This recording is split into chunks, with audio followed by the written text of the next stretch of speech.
some reason, many people believe that the teenagers of my generation are incredibly lazy.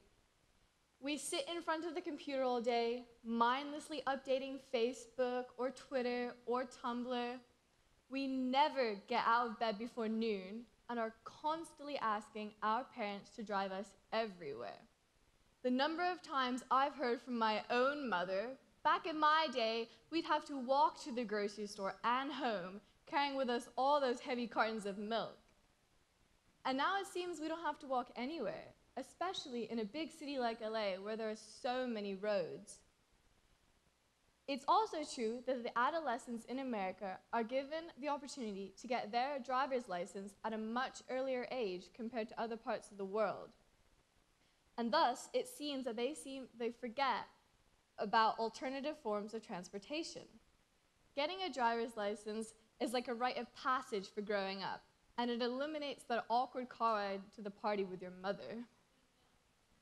Well, first, I'd like to give you some good news. Not all teenagers are lazy. And when it comes to alternative forms of transportation, the students of Santa Monica High School are leading the way in our city for showing people how important and enjoyable it is to get to school on a bike, thanks to the Samohi Solar Alliance.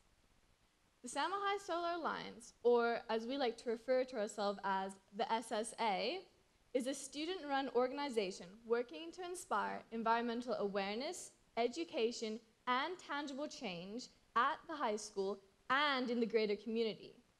We are an alliance of passionate students, faculty, alumni, parents, and community members to create a healthier planet through structural and behavioral change on a local level. Our initiatives are fueled by the power and engagement of youth. Our motto is to think globally and act locally. Although we stem from the high school, we also regularly run environmental awareness seminars at the local middle schools. One of Samohi Solar Alliance's greatest impacts is our high school Bike It Day. How many of you have heard of Bike It Day? Okay. And were you guys aware there was a Bike It Day last week? Okay, that's good. Well, it's held roughly twice a year, and is a huge event hoping to inspire as many students as possible to find an alternative way to get to school, whether that be biking, walking, scootering. We even have a student who unicycles to school. Bike It Days have always been a great success at Samohi, and now we are communicating with other members of the community to get together and plan Bike It Days at the other schools in our city. Why is this so important? Well, in 1969, the National Travel Household Survey found that roughly 50% of school-aged children and teens get to school by active travel. Today, the figure is at a dismal 13%. The results are more obese students and an increase in emissions due to more cars on the road. This increase in emissions occurs particularly around schools, funny enough. These are the types of issues we are trying to address with Bike It Day. So how do we get students to change their behavior? First, we bribe them. Each student who arrives to school that day on a bike is greeted by yummy treats for breakfast. We at the Solar Alliance ask local businesses to donate treats, such as Kind bars or Evolution juices, in our attempt to make the food relatively healthy. But the fun doesn't end at breakfast. The lunchtime event is even bigger, involving not just those who biked, but also those who walked or took the bus to school.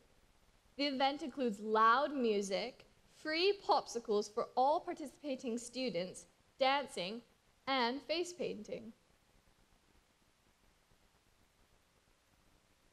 Today, we are seeing 40% of the student body participating, which is seriously impressive in a school with over 3,500 students.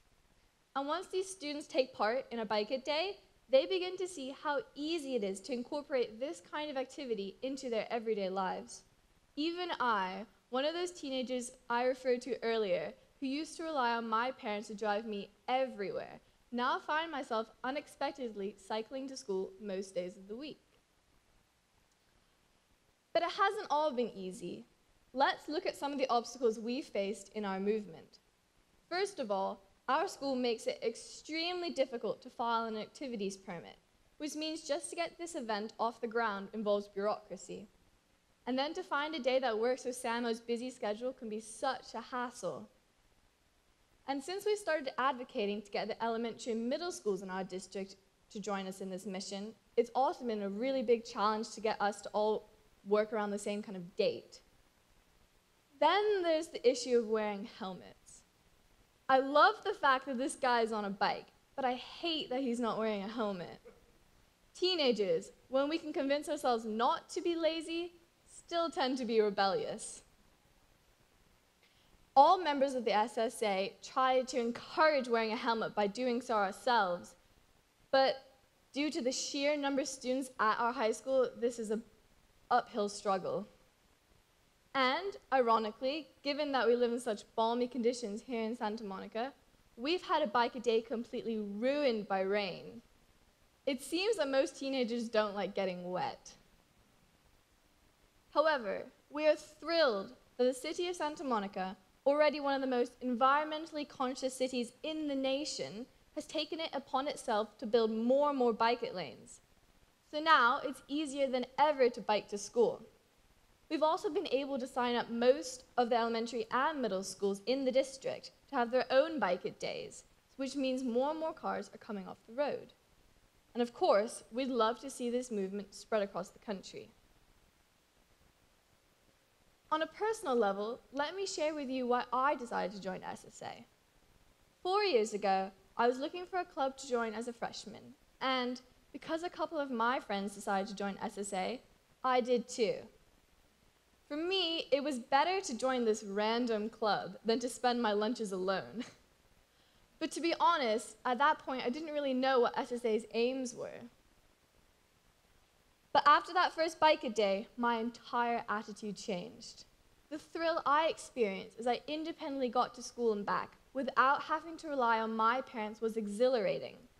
And then to go on and help the event by cheering on the other bikers as they went through the school gates and helping organize that massive lunch party, it all gave me a sense of importance.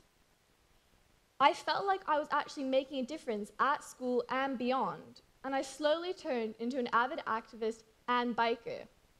Biking to school makes me feel fitter, healthier, and more independent, feelings that I think are highly desirable to all teenagers. I started to think that if this is what I experienced when I biked to school, other students must be feeling it too. This small change in routine was going to make a huge impact on my community, and now I'm beginning to think it could change the world. Thank you.